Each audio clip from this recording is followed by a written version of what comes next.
Man, we love to talk about productivity. What's the newest app? What's the newest technology you're using? How do I manage my email? What should I do about delegating? Oh my God, I need a virtual assistant. On and on and on.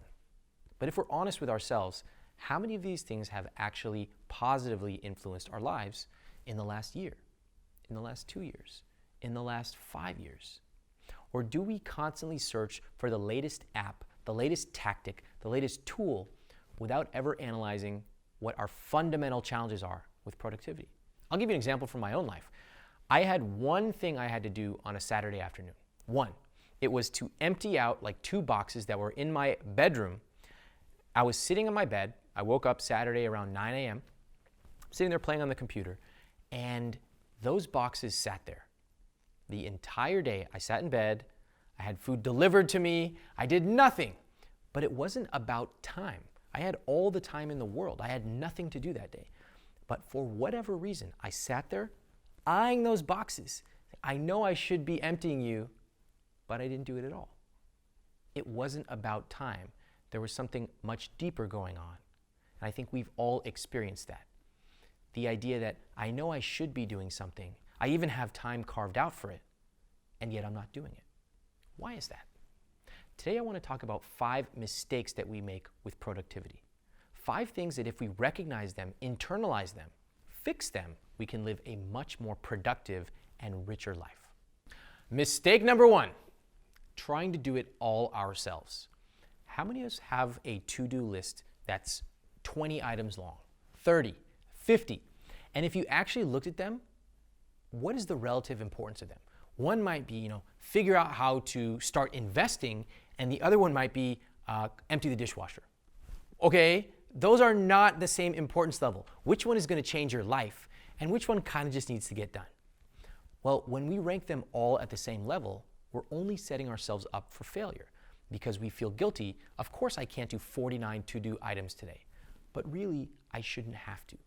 When we try to do everything ourselves, that's mistake number 1 of productivity.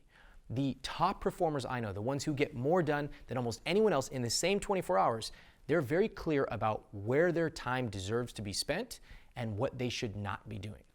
Now, as you earn more and more, of course, you can trade money for time. So, for example, if you say, you know what, doing my laundry isn't really a good use of my time, I'm going to hire someone to come pick up my laundry and do it for you. Does that sound super extravagant? Maybe. You know what? A few years ago, it would have sounded very extravagant to me. But as I increased my earnings and I focused on what I wanted to do, I realized, the best use of my time perhaps is not to be cooking food or to be ironing my clothes, even though I love ironing, okay, because I'm a weirdo. So what is one thing you can do, one thing that you can outsource today? Tim Ferriss talks about this famously in the 4-Hour Workweek. Eben Pagan talks about this when he says, each week pick one thing you could do to save 1 hour a week.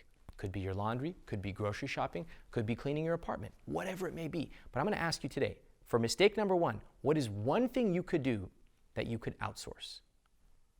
One thing. Mistake number 2, thinking that we are rational robots that can check all of our to-dos off without ever taking into account how we are cognitive misers and our energy levels. So think about this for a second. How many of us wake up in the morning and say, oh my God, I have all these things to do. I'm going to write all these things down. And then around 3 or 4 p.m., we're kind of like, I'll do that tomorrow. Why? Because we are cognitive misers. That means we have limited cognition, limited willpower. That's why I always make fun of people who want to save $2 or $3 on lattes, as if that $3 decision is worth the diminished cognition you have. $3 a day really don't save that much anyway. I'd rather have you focus your limited cognition and willpower on the big wins, the things that matter, starting to invest early, negotiating your salary, finding a dream job, earning more, traveling, calling family. These things matter more. I'd rather use my limited willpower for those things instead of a $3 latte, which isn't even going to save me that much anyway. Plus, it'll make me miserable to not have it.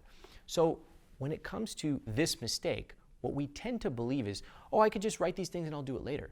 Never taking into account how each additional thing we add to our list makes it less likely we'll do anything at all. That is the paradox of choice, and that's why the solution for this mistake of ignoring our psychology, is to pick one less thing to focus on per week. Just one. What is one thing where you look at your calendar for the last month or two and it's been on your calendar, it's been on your to-do list, and you just have not gotten around to it? Maybe it's reading that book. Maybe it's unpacking that box.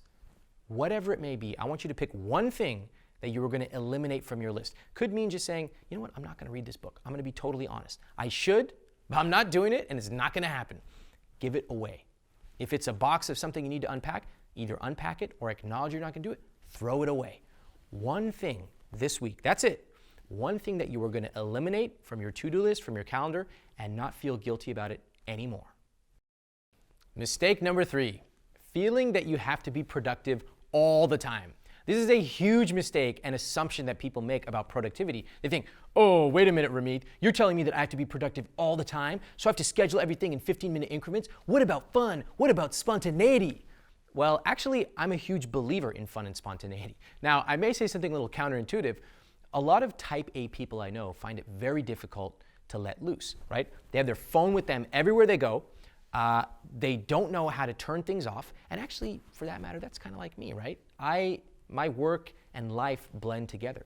I will also tell you that I'm very, very particular about my rest time. So for example, on a Saturday, I'm really comfortable sitting in bed for many hours, watching movies, eating whatever, and just recuperating, right? In fact, in my business, I often take a 2 or 3 week vacation because I know I need to recuperate. And it's part of the mental side of productivity. Now, we've all been in a situation where we had time carved out to do something, like we're supposed to write or we're supposed to call somebody. We just can't bring ourselves to do it. Why? Is it simply about time? No. We all know that time in and of itself is not the only thing we need to be productive. The other thing we forget is energy. I'm not talking metaphysical, weirdo, woo-woo energy. I'm talking simply about the difference between when you wake up and you're very, very conscious, you're full of energy versus, at the end of the day or after a huge meal. How do you feel? There's a great book on this from Olympic trainers. It's called The Power of Full Engagement. It talks about sprints. It talks about recuperation, the importance of pacing yourself. And so for this mistake, the mistake of needing to feel busy all the time, if you are a type A person who finds it very difficult to just sit and kind of take a walk or just watch some TV and relax, I would say it sounds weird, but try scheduling relaxation into your calendar. I know that's counterintuitive, but for many type A people, they actually need it. They need a block that says, you know what, 2 hours, guilt-free, do nothing time, all right? Kind of sounds familiar to my guilt-free spending from the personal finance book that I wrote. Well, all of us need guilt-free recuperation time. And if you have to schedule that in order to make it happen, so be it. I don't care what you use to get that time, but it is absolutely imperative that you do. So the antidote to this mistake, the mistake of needing to always feel guilty, is look at your calendar. Schedule it if you have to. I don't care if you think it's weird or not. Make sure that you get that time to mentally recover, because as the book The Power of Full Engagement talks about, it is absolutely critical to top performers to not just have time, but also to have the mental energy to be at the top of their game. Mistake number 4, productivity porn. This is our belief that we need to find the latest app, trick, hack, tool, and that finally will really make us productive. And I think we all know, if we acknowledge the truth, that that really doesn't work. We can find the most amazing app, but does that really change our underlying challenges? Being distracted, not having priorities, not knowing what to start first and what to do last. In fact, just to give you an example, if you were to bring Andre Agassi here and we were to play tennis, he has this dusty old wooden racket and I have the most high-tech racket you can get. He would kick my ass because the tools matter, but they don't matter as much as we think. The fundamentals matter so much more.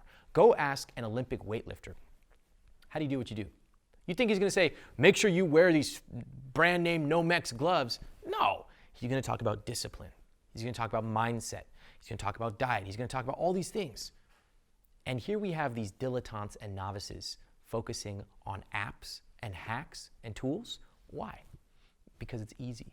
It gives us a sense that if I wear his shoes, if I use the same notepad he uses, I can do what he does. So this week, my challenge to you is eliminate all of your productivity tools. Just stop using them. Put them away. Hide them in a different folder. Put them in a different screen of your phone. And go back to the fundamentals. That may mean a notepad. Look at this, a simple notepad. It may mean a pen and paper. It may mean whatever. But instead of using all these fancy tools, just for 1 week, just for 7 days, say, you know what? I'm going to try to do everything on the simplest tool available, pen and paper. And I'll just give you an example. I wrote most of my book by hand. It was freeing because it freed me from all distractions, playing around, Googling all these things. Instead, I just had one thing I could do and one thing only, and that was write. So for 7 days, my challenge to you is eliminate all your apps, all your tools, all your hacks. Go back to the simplest thing, just 7 days, and see how much more productive you can be. Mistake number 5, deluding ourselves into thinking we're being productive when we're actually just being busy.